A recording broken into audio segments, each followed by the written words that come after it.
and welcome to Logan Sounds Off, where I talk about books, music, and a whole lot more. I'm your host, Logan Kelly.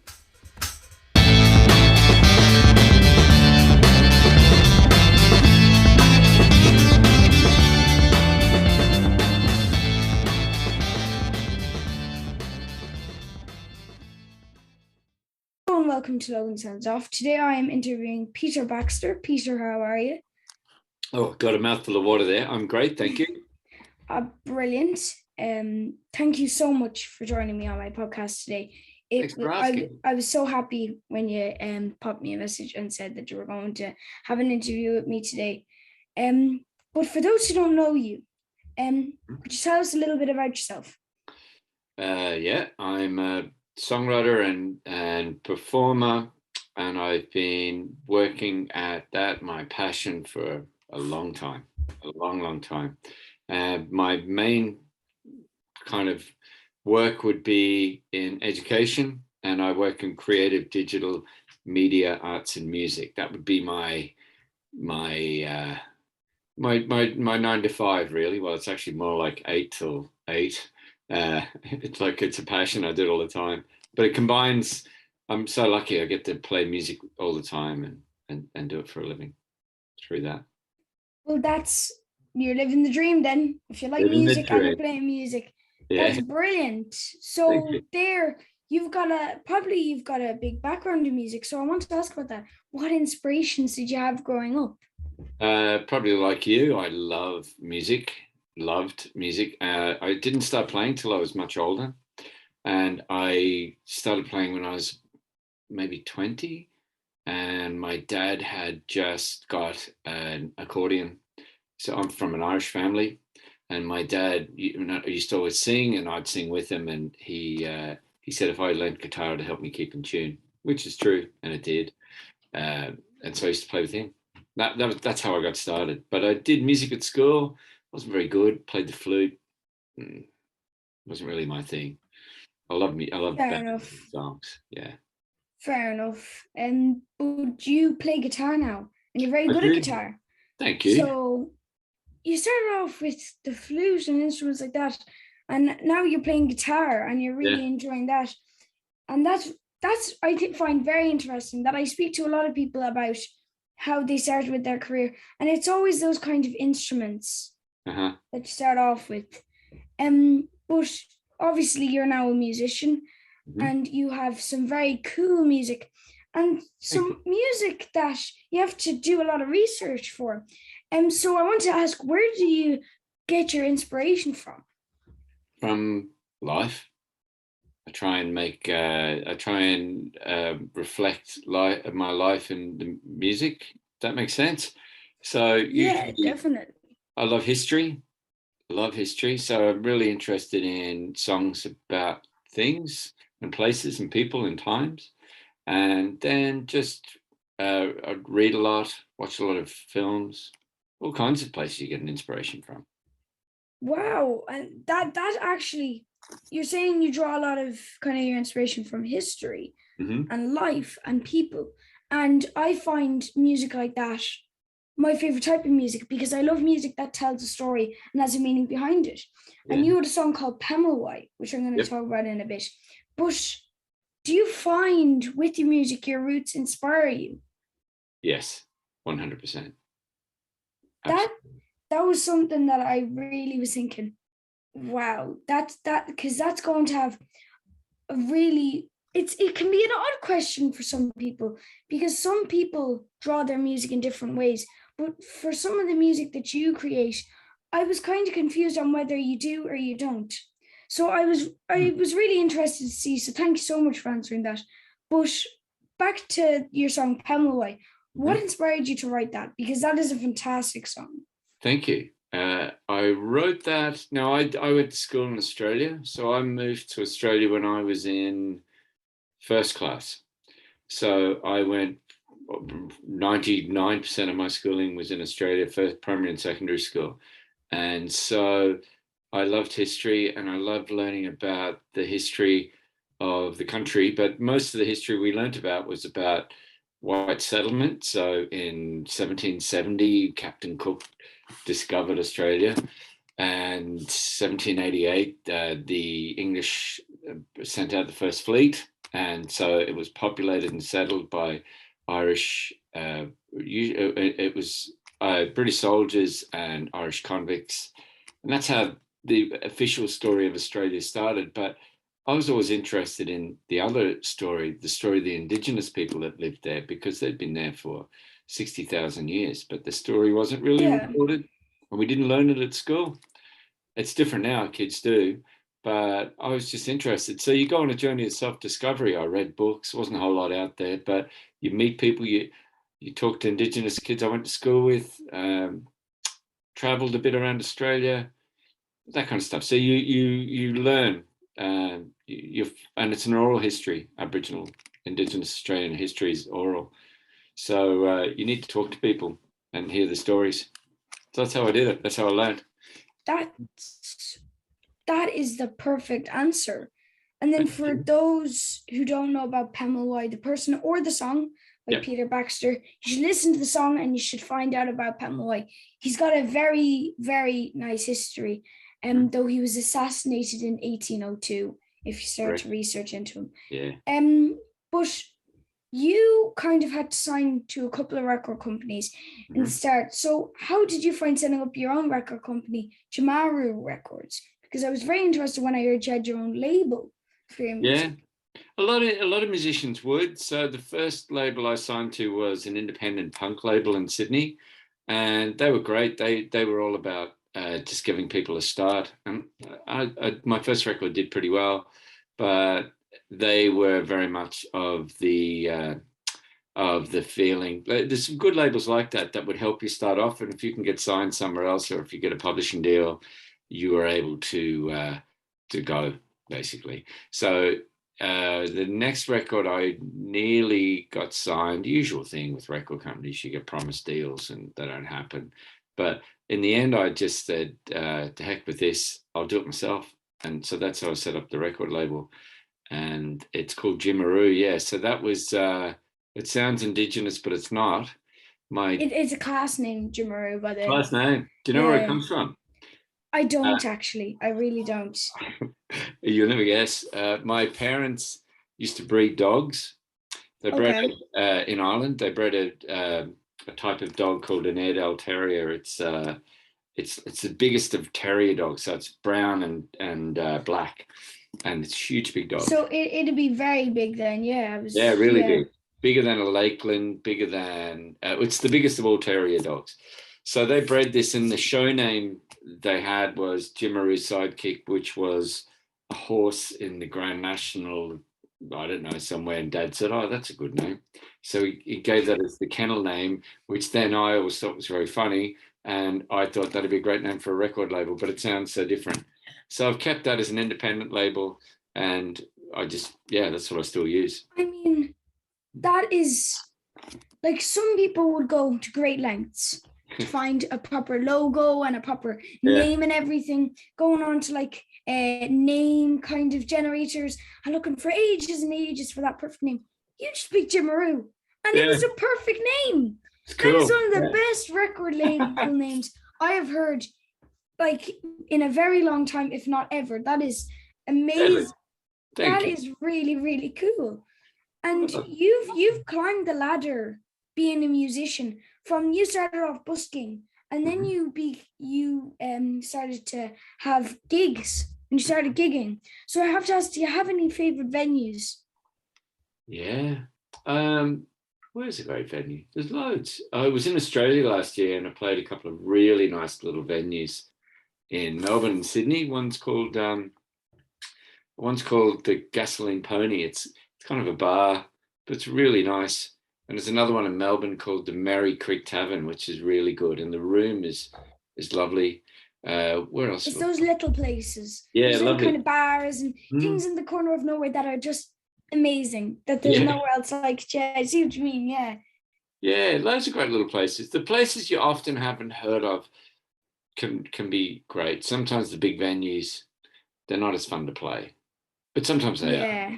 Well, like, I mean, there's a lot of small little places that I know of, but I mean, if I was to pick a venue, I'd pick one of them over some massive stadium. Yeah. Like, I mean, I'd feel nervous in the massive stadium, so that's one reason why I picked a small little kind of town bar or something. But no, I see where you're coming from. That it's always like that original kind of little bar that you Yeah. always feel very homely in. Yeah, that can really kind of ease the nerves and also be easy to play at. So you seem very experienced then in the music side of everything. So I have to ask, do you have any tips for musicians Yeah. that What are would I trying to get say? started? You play as much as you can is often the best way, I think.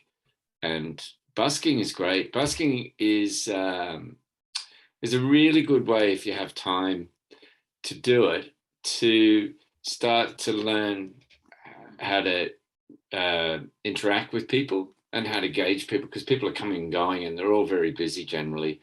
But to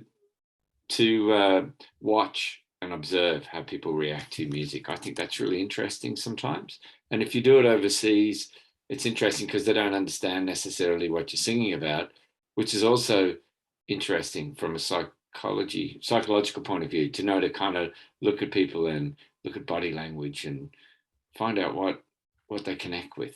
That's really that's good. So the more you do it, the more, well, you never not get nervous, but the more you do it, the more comfortable it is, I reckon. So play as much as you can. That's such a good way of looking at being a musician because that that's something that I've heard a lot. Play, play, play, and practice, practice, practice. And that is very important. But I love what you said about the reaction and knowing that people like your music. And that can be very nice. Or So not. that so that's something that if any kind of upcoming musicians or people who are trying to get by being a musician, that's food for thought now. Yeah. Just think about the reaction. But that was very, very interesting actually, the answer for that. It's not what I expected. I expected a good answer now. But that really now has changed my look on busking and stuff. Yeah, in But the I'm right going. place. But Sorry. also play with I'd also say wherever possible, play with people who you know are better musicians than you. Often people think I'm not good enough to play with people, but you are. So play with good musicians and you'll improve. That is another. God, you're blowing my mind here, Peter. Do you want to get through the interview? Sorry. Wow, wow, though, like how? Yeah, how are you going to get better? You're going to have to play with those musicians. 100%. Just learn. Learn That something. is a very good way of thinking. That is actually probably like I've talked to a lot of people like John Kelly and Pat Carty and people like that who can literally write a book on philosophy. And you're now added to the list of those people who can write a book on philosophy and a new way of thinking. Like you could rewrite Atomic Habits, a book like that by James Clear and stuff. One of those kind of things on new ways of thinking. That's really intelligent of you to say, and I can see where you're coming from. But I would like to shift gears to something else. Okay. You are also the founder and director of Createschool. Yep. So I wanted to ask, where did the idea come from for Createschool? Because it's a brilliant idea. If anybody doesn't know what Createschool is, it's a school that was founded, directed here by Peter, as I just said, but it teaches children about audio, video, music, and stop motion animation production. It's very interesting. But sorry, Peter, continue. It's okay. Yeah, we call it school, but it's not really a school as such. We have an office, but we're not a physical building per se. We go into schools or we do it online.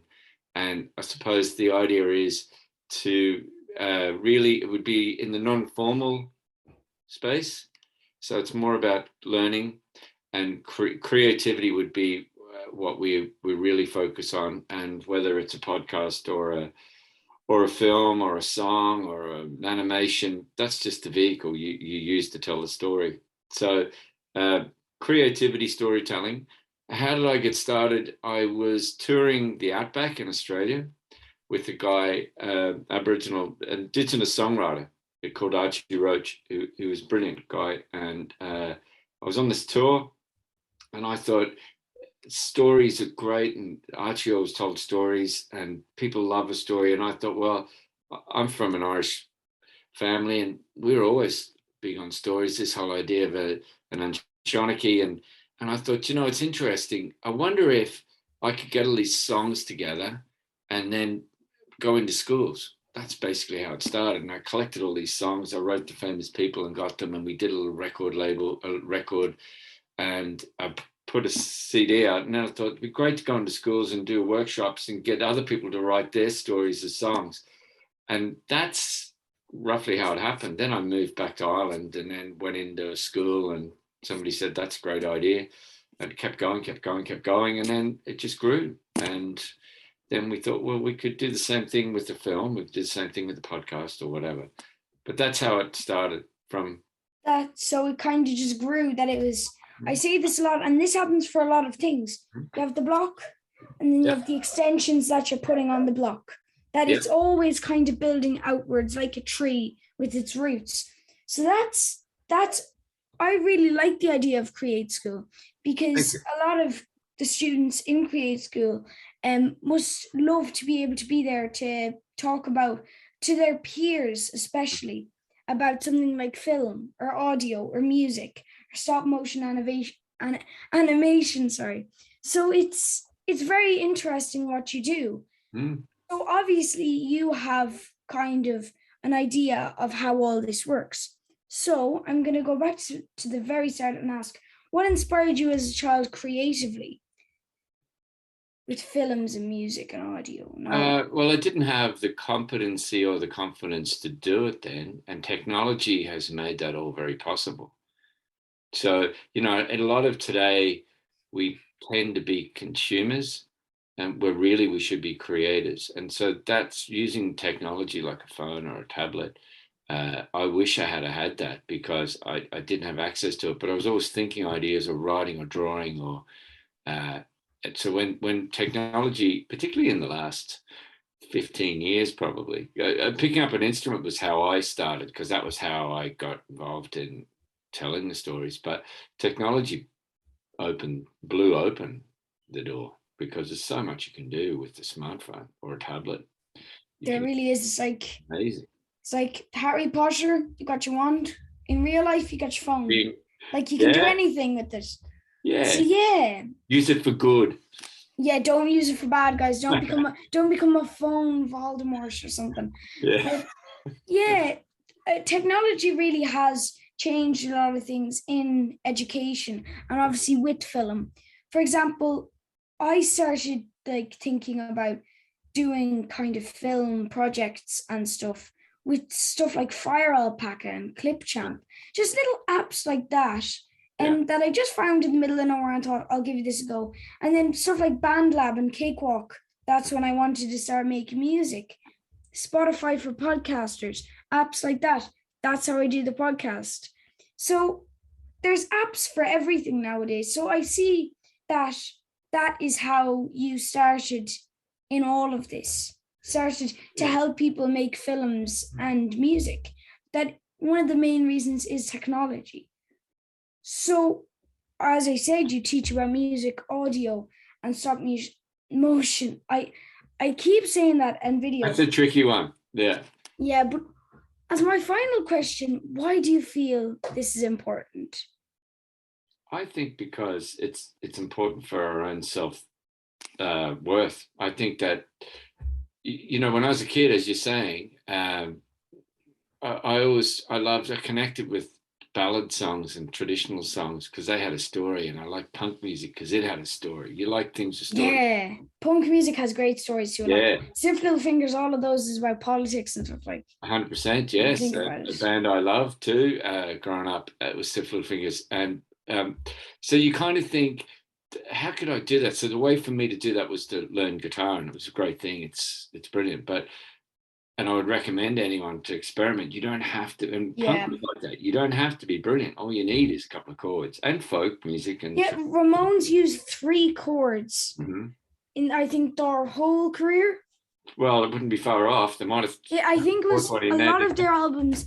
they used the 3 chords, but it was on every song they used only 3 chords. They didn't used do them more. well. Yeah, really. And they used them brilliantly. It feels like all different chords throughout the whole thing. But that just shows how good the Ramones are and how good a person can be if they pick up a guitar and just start jamming on it. Just jam. But technology too, but it's so easy to get distracted. And so what we say is technology is great. It's a tool. I was making stop motion animation with old cameras. So I was doing that. I was using the technology that was around, but I've always been interested in it. And I've always been interested in, saying, storytelling. So when I was a kid, I always had a camera of some sort or a video and always captured stories, like interviewed grandparents or interviewed neighbors or friends. I love that idea. Still do that. So that's use what you've got. Yeah, that it's there. Don't waste it. It kind of reminds me of a TV show called The Goldbergs, which is about a kid called Adam Goldberg, and he catches everything on his video kind of tape thing, and it's all about his life story, but he captures everything on like VHS tapes. and it's really cool because it's made out that Adam takes it, but it's actually a TV show, but it's all based off the real Adam F. Goldberg's life. So that's really interesting, and I like the idea of capturing your life in a video camera because it can be very nice to look back on it. Yeah. So I think capturing other people's lives is interesting. Yeah, you make a great point there. So it's always nice to look back or think about somebody's life or your own. So yeah, that's very interesting. And it's something that a lot of people do or used to do, actually. It's something that people are stopping doing now. So it's something that if you don't do it, think about it, because even just picking up that little Instax camera in like Smith's or somewhere can get you on your journey to becoming a photographer or getting into the whole side of photography. And don't be afraid to make mistakes. Go and play, have fun. Exactly. Now, I feel really upset that I'm saying this, but I'm out of questions. I've asked every single one and you've answered them brilliantly. And I've learned a lot throughout this interview. So I want to thank you so much, Peter, for joining me on my podcast. It's been such a pleasure. Thank you. Thanks for asking me, and good luck with it all. And I hope we cross paths again. I hope so too, Peter. Bye. Thank you.